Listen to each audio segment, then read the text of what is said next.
क्रांतिसूर्य मनोज जरांगे पाटील यांचं मराठा आंदोलन हे अगदी शेवटच्या टप्प्यामध्ये या ठिकाणी येऊन ठेपलेलं असताना आंदोलन कसं मोडायचं, कसं त्याला वेगळी दिशा द्यायची याचं काम 2-3 दिवसापासून मीडियावरती एक वाचाळ बाबा या ठिकाणी करीत आहे। हा वाचाळ बाबा म्हणजे हा पूर्ण ढोंगी आहे आणि याचा विषय आम्ही अगदी जवळून बघितलेला आहे की ज्या वेळेस जिल्हा लेवलवर शेतकऱ्यांच्या प्रश्नाची मीटिंग कलेक्टरबरोबर आयोजित केल्या जायची किंवा शेतकऱ्याच्या मीटिंग जिल्ह्याच्या ठिकाणी आयोजित केल्या जायचा, तर हा वाचाळ बाबा त्या ठिकाणी देखील शेतकऱ्याची बाजू न घेता शेतकऱ्याच्या विरोधी भूमिकेत यांनी प्रत्यक्ष काम केलेलं आहे। मला आवर्जून या ठिकाणी सांगायचं आहे की गंगामाई साखर कारखान्यावरती गोळीबार प्रकरण घडलं आणि त्या प्रकरणामध्ये सगळ्यात मोठी सेटलमेंट करणारा हा बाबा आहे। हा बाबा नसून हा एक भोंदू आहे, याला महाराज बिराज कोणी म्हणू नका। हा अतिशय नालायक माणूस आहे आणि यांनी या आंदोलनामध्ये मराठ्याच्या मुलांचं नुकसान कसं होईल याच्या दृष्टीने याला कोणीतरी कुत्र्याला तुकड्या टाकलेला आहे आणि त्या तुकड्याच्या जीवावर तो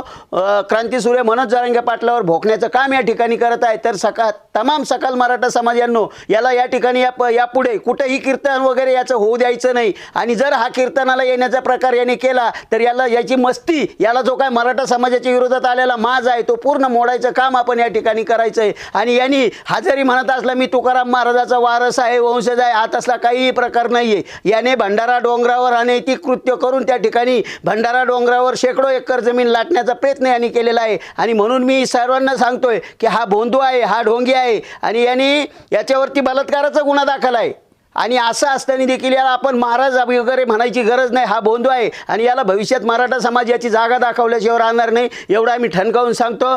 सकल मराठा समाजाच्या वतीनं या ठिकाणी मनोजदादा जरांगेवर कोणी विश्वास दाखवू नका। एवढं मोठं नेतृत्व मराठा समाजाला मिळालं आहे, त्याला कसं तरी ढासळायचं आहे, ते नेतृत्व हाणून पाडायचं आहे। यासाठी एक कूटनीती या ठिकाणी या सरकारची चालू आहे आणि सरकार अशा माध्यमातून ती एक वानखडे आणि हा एक ढोंगी बाबा यांनी जरांगे पाटलावर चिखल उचलण्याचं काम या ठिकाणी सुरू केलेलं आहे, पण त्यांना वेळीच मराठा समाज त्यांच्या जागा दाखवून दिल्याशिवाय राहणार नाही। धन्यवाद। जय जिजाऊ, जय शिवराय।